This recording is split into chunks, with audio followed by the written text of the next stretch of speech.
Halo semuanya, ketemu lagi sama gue di mana ya, bukan di Sabtra Kori Official.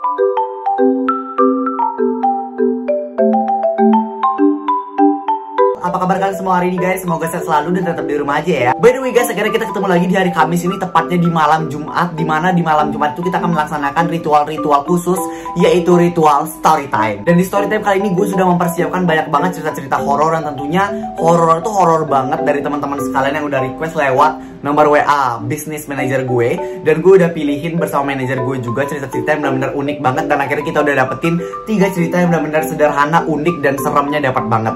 Jadi buat kalian semua tonton video ini sampai akhir, oke? Oke guys, tanpa panjang lebar langsung kita masuk ke ceritanya.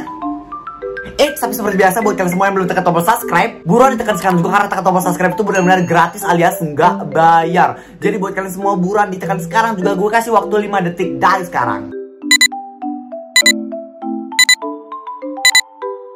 Oke guys, thank you buat kalian semua yang udah tekan tombol subscribe-nya. Dan buat yang belum tekan tombol subscribe, buruan ditekan sekarang juga karena kalian dijamin gak bakal nyesel kalau misalnya tekan tombol subscribe di channel YouTube ini. Oke, nggak usah banyak basa-basi lagi. Sekarang juga kita langsung masuk ke videonya. Tapi sebelum itu kalian wajib banget buat siapin popcorn, jajan-jajanan ataupun minuman apapun buat menemani kalian mendengarkan cerita kali ini. Cerita yang pertama ini dari Fasya Melandri. Halo, nama saya Fasya Melandri dan inilah kisah saya. Jadi suatu hari aku dan keluargaku sedang berangkat ke kampung nenekku, tepat di desa Rungan, Kalimantan Tengah. Setelah sampai di sana, aku dan keluargaku tidak tidur di tempat nenekku karena kamar sudah penuh. Wow, jangan-jangan nenek lu dibawa King Hotman Paris nih. Bercanda ya, Nek? Oh, ternyata kamar neneknya udah penuh karena diisi oleh keluarganya yang lain. Maaf, Nek. Oke, lanjut. Oleh karena itu akhirnya kami tidur di tempat tanteku. Malamnya tepat pukul 5.26. Mohon maaf, 5.26 subuh. Bukan malam ya. Nggak ada malam-malam jam 5. Subuh. Subuh. Sore. Canda. Lanjut. Pada jam 5.26 itu aku mendengar suara handphone, lalu aku buka perlahan-lahan mataku. Ternyata itu adalah hantu. Kepalanya kayak tuyul, terus di atas kepalanya itu lebih besar daripada di bawah kepalanya. Mirip seperti alien. Oke, jadi ini tuyul atau alien? Bila teman-teman pernah menonton Tuyul 2015, rupanya seperti itu. Tapi sedikit berbeda, yaitu wajahnya pucat, matanya kecil, bibirnya juga pucat dan tidak memiliki lengkungan bibir. Oke, jadi sedikit cerita, di Bali juga banyak banget orang percaya kalau misalnya orang-orang yang nggak punya lengkungan bibir kayak ini. Di sini, di atas lengkungan bibir, kalian bisa langsung cek langsung. Di atas lengkungan bibir kalian kan ada kayak lengkungan begitu. Nah, kalau misalnya orang-orang nggak punya kayak gitu, lengkungan itu katanya dipercaya dia itu adalah makhluk jadi-jadian. Kalau di Bali ya, nggak tahu di daerah kalian. Oke, jadi itu katanya mirip kayak yang di film Tuyul 2015 kalau misalnya kalian nonton. Aku tutup mata sambil membaca firman Tuhan. Kakiku dingin karena dia dekat sekali dengan kakiku. Aduh, hati-hati diisep jempol kaki lu tuh. Pagi pun tiba, aku menangis. Bukan cuma itu, tanteku kesurupan. Dan dalam 1 hari kami merawatnya. Dan sore hari pun tiba. Tante sudah sadar. Lalu saat dia sudah sadar, kami pun langsung berbincang-bincang. Saat berbincang-bincang, aku melihat di mobil ada bekas tangan anak-anak. Aku pun tidak merisaukannya. Lalu pada pagi harinya kami pun pulang ke kota. Dan saat di perjalanan pulang, entah kenapa adikku sakit yang tidak diketahui alasannya itu bisa kenapa. Kenapa bisa sakit itu dia nggak tahu alasannya kenapa. Ternyata hantu itu mengikuti kami sampai ke rumah. Wow, lalu sampai di rumah pun kami memanggil dukun untuk mengusirnya. Tamat. Oke, kalau menurut kalian cerita itu belum seberapa, kalian harus lanjut ke cerita yang kedua. Ini dia cerita yang kedua. Cerita yang kedua ini dari Najwa Azhara. Nama saya Najwa Azhara. Azhara. Saya ingin bercerita tentang salah satu pengalaman horor saya. Waktu itu saat aku kelas 3 SD, waktu itu aku berusia sekitar 8 tahun. Aku dan keluargaku pindah rumah di daerah Bekasi. Ternyata rumah baru kami itu sebelumnya tidak berpenghuni selama 10 tahun lebih. Waduh, kemana ya aja ini yang punya rumah? Dan para tetangga-tetangga pun sering bilang kepada kami bahwa rumah itu terkenal angker. Dan sebelum kami huni, orang-orang sering mendengar suara-suara aneh dari rumah itu. Tapi keluarga aku tidak ada yang takut dengan semua itu. Cuma aku seorang yang takut dengan hal-hal seperti itu. Akhirnya untuk mengusir rasa takut, kami selalu menyetel lantunan ayat suci Al-Quran dan memasang kaligrafi di dinding rumah. Awalnya keadaan di rumah baru kami itu tidak ada kejadian yang aneh-aneh. Tapi setelah 2 bulan kami tinggal di sana, kejadian aneh pun muncul. Pada waktu itu jam menunjukkan pukul 8 malam. Saat itu aku, adik, dan bunda lagi nonton di ruang keluarga. Tiba-tiba lampu pun mati. Bunda pun pergi ke warung untuk membeli lilin karena di rumah kami kehabisan lilin. Dan aku beserta adik laki-lakiku tinggal dengan bercahayakan lilin kecil saja. Jarak rumah kami dengan warung agak jauh, sekitar 800 meter dari rumah. Kayaknya emaknya beli lilin sambil lari maraton tuh. Jauh amat rumahnya. Di situ kejadian aneh sekaligus mengerikan pun terjadi. Oh, jadi pas ibunya beli lilin ada kejadian aneh yang menimpa anaknya. Jadi mereka lagi berdua nih di rumah ya, si siapa namanya? Si Najwa Azahra sama adik laki-lakinya. Aku mendengar suara jeritan berasal dari dapurku, disusul dengan suara alat-alat dapur yang jatuh tapi seperti disengaja.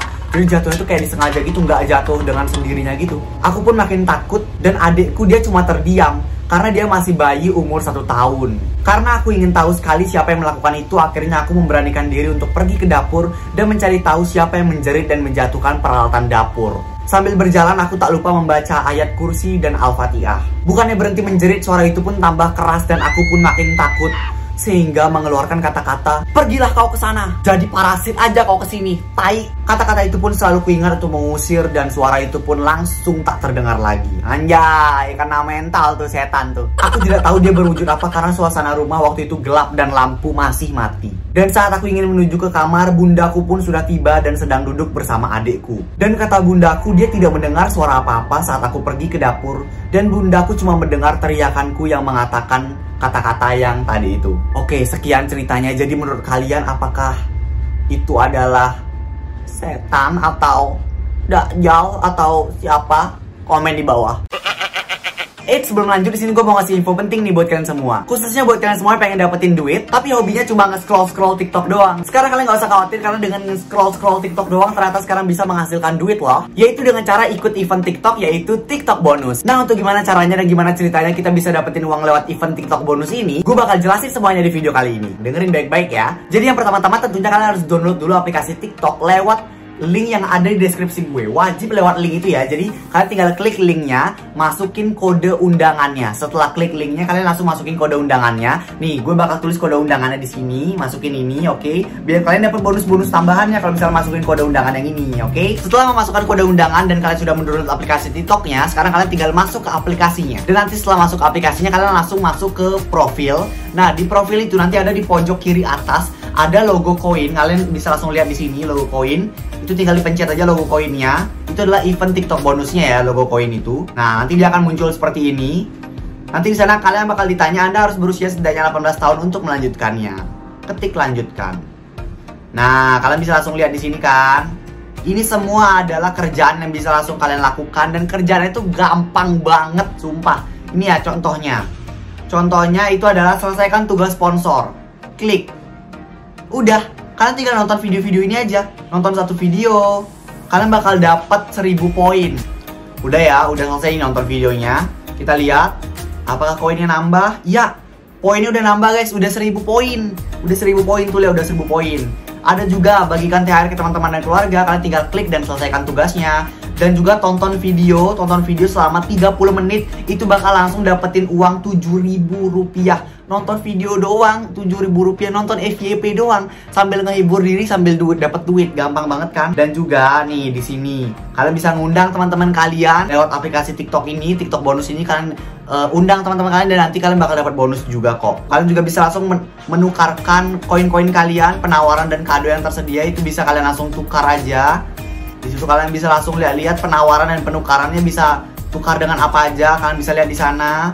Jumlah poinnya harus berapa, itu kalian bisa lihat di sana semuanya. Tuh, jadi kayak gitu guys. Ini infonya benar-benar penting banget karena sekarang cari cuan semakin gampang bersama TikTok bonus. So, tunggu apa lagi? Yuk download TikTok dan ikuti event TikTok bonus kali ini untuk mendapatkan THR dari event TikTok dan membagikan uang tunai sejumlah 100 juta rupiah. Dan ingat, jangan lupa pakai kode referensi dari aku ya untuk mendapatkan lebih banyak bonus lainnya, oke? Cerita yang ketiga ini dari Nadia. Hai kak, namaku Nadia. Aku mau ceritakan sedikit pengalaman horor aku. Jadi waktu itu malam-malam aku mau pergi ke rumah saudaraku. Waktu itu aku lagi ngaca di teras rumah. Ngaca di teras rumah, mohon maaf, ngaca di keramik loh nih. Oh mungkin dia ngaca di kaca yang ada di teras rumahnya kali ya. Terus aku lihat dari kaca kayak ada cewek lagi jalan terus kepalanya nunduk dan semua mukanya tertutup sama rambut. Terus dengan refleks aku pun membalikkan badan dan aku langsung bertanya sama papa aku yang lagi duduk di teras. Oh, jadi ada ayahnya dia juga yang duduk di teras. Dan mungkin gini ya, dia berkaca di sini, terus dia ngelihat di kaca. Jadi otomatis yang dia lihat di kaca itu adalah yang ada di belakang situ. Dan di situ ada ayahnya. Mungkin gitu ya gambaran ceritanya. Terus dia nanya nih sama ayahnya, "Pak, tadi ada yang lewat nggak? Tetangga mungkin yang lewat?" Terus papa aku bilang, "Nggak ada." Terus dari situ perasaan aku mulai nggak enak. Akhirnya aku coba abaiin aja. Terus keesokan harinya waktu aku lagi nyapu halaman, by the way di depan rumah aku itu ada pohon jati. Nah waktu itu aku lagi nyapu, terus aku kayak ngelihat ada cewek rambut panjang lagi ngintipin aku di balik pohon jati itu. Jangan-jangan nih cewek kayak kemarin lagi, cewek yang kemarin di teras itu maksud gue. Waktu itu aku samperin dia, aduh. Nekat banget lu Neng nyamperin. Kalau gue tinggalin tuh sapu, nggak nyapu lagi deh gue kalau udah ngeliat begituan. Waktu itu dia nyamperin tuh katanya, dia samperin, terus pas udah disamperin langsung hilang. Terus aku karena udah takut, aku langsung masuk ke rumah aja. Nah waktu malamnya kakak laki-laki aku itu lagi nonton TV sendirian. Waktu itu sekitar pukul 01.23an. Kakak aku ketiduran di situ dengan posisi TV masih menyala. Terus di situ kakak perempuan aku keluar dari kamar mau bikin susu buat anaknya. Terus katanya dia ngelihat ada cewek pakai dress warna pink lagi duduk di samping kakak aku yang lagi tidur itu. Terus kakak aku nggak ambil pusing karena dia ngira itu adalah aku. Astaga, ngapain malam-malam pakai dress pink? Mau Sweet 17 lu? Astaga. Aduh, itu sangat-sangat tidak masuk akal. Tidak mungkin pakai dress malam-malam, nggak ada acara apa-apa pakai dress itu. Oke, lanjut. Terus keesokan harinya dia nanya ke aku, "Kok udah bangun?" Emang nggak boleh bangun? Terus aku bilang, "Ya udahlah, soal kemarin aku udah tidur lebih awal." Terus kakak aku nanya lagi, "Loh, bukannya kemarin kamu lagi nonton TV ya?" Terus aku bilang, "Enggak kok, aku tidur awal kemarin." Terus malam berikutnya, terus mulu dari tadi Nadia. Terus malam berikutnya aku tidur di kamar orang tuaku sama mamaku. Kakak laki-laki aku masih menonton TV. Hobi banget nih yang laki-laki nonton TV, nggak dimatiin lagi TV-nya. Bisa habisin listrik aja lu. Dia nonton TV bersama ayahku dan mereka ketiduran lagi. Dan waktu itu aku mau ke dapur. Waktu aku mau ke ruang TV, aku ngeliat cewek itu lagi berdiri di samping papa aku yang lagi tidur. Dia ngeliatin aku terus dan saat itu aku nggak bisa teriak. Aku cuma ketakutan sambil jalan mundur pelan-pelan kembali ke kamar mama aku. Ih, serem banget anjir. Keesokan harinya anak kakak perempuan aku jadi aneh. Waktu itu dia masih berumur 2 tahunan. Oh, jadi dia kakak perempuan ini udah punya anak. Nah, anaknya ini masih umur 2 tahunan dan tingkah lakunya itu kayak aneh banget. Dia kayak sering main petak umpet, tapi nggak tahu mainnya sama siapa. Terus kalau jalan juga tangan dia itu kayak ke belakang terus. Karena aku udah nggak tahan, aku ceritain semua sama mama aku. Terus mama aku kayak panggil orang pinter buat ke rumah. Terus habis itu dia cek semua rumah aku. Orang pintar itu pun bilang, di sini ada anak seumuran SMP-an gitu. Awalnya dia cuma lewat rumah ini, tapi dia nggak mau pergi karena dia udah nyaman di rumah ini. Kalau anak kecil itu membelakangi tangannya lagi, alias bawa tangannya ke belakang, itu jangan dikasih alias nggak boleh. Karena dia itu masih digandeng tangannya sama cewek itu. Oh my god, berarti kalau dia ke belakangin tangan itu, dia dipegang gitu ya tangan sama anak yang SMP itu ya.